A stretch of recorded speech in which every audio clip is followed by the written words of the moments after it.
In this video, you're going to learn what we mean by intermolecular forces, that there are three common types of intermolecular force, and the difference between these three types of intermolecular force.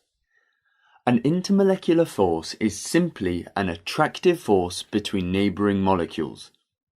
There are three common types of intermolecular force, namely 1.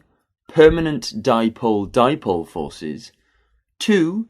Hydrogen bonds, and 3. Van der Waals forces.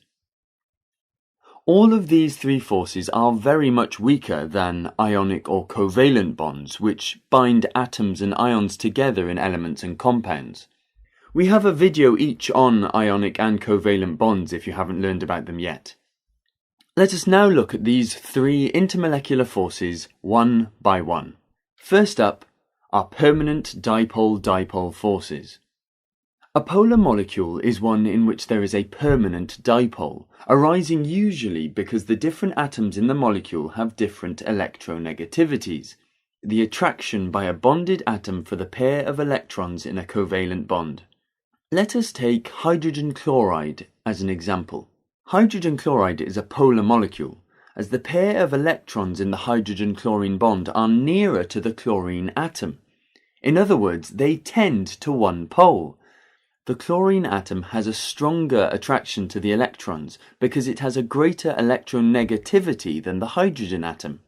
We can represent the hydrogen chloride molecule as H, delta positive, and Cl, delta negative.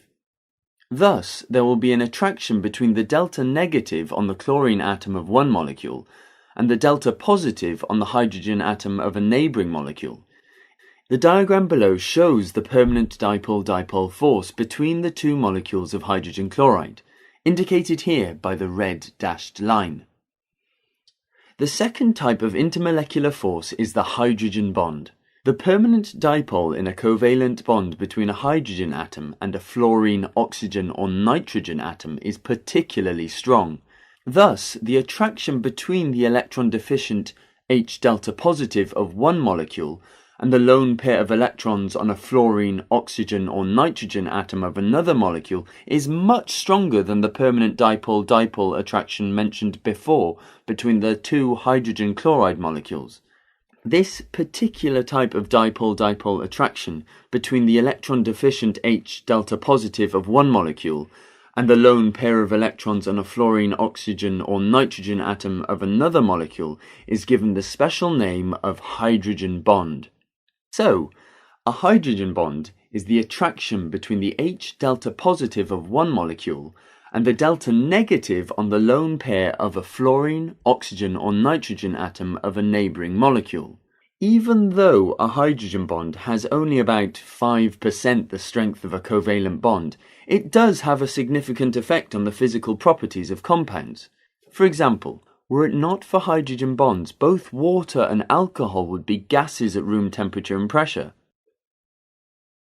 Number 3. Van der Waals forces. Firstly, note the spelling of van der Waals forces. It is a lowercase v in van, and the apostrophe comes after the s in Waals. Van der Waals forces are induced dipole-dipole interactions. Let's look at how these arise. They arise out of movement of the electrons in the shells. If we could freeze the action at any moment in time, there would be an instantaneous dipole at that particular moment. These induced dipole-dipole interactions, called van der Waals forces, occur in all molecules, whether polar or not, but are the only intermolecular forces between non-polar molecules, such as the halogens and the noble gases. As the number of electrons in the molecule increases, so do the van der Waals forces. This explains why there is an increase in boiling point as we go down the group of halogens and down the group of noble gases. So, to recap, an intermolecular force is simply an attractive force between neighbouring molecules. The three common intermolecular forces are 1. Permanent dipole-dipole forces, 2. Hydrogen bonds, and 3. Van der Waals forces. Hydrogen bonds exist between a hydrogen atom on one molecule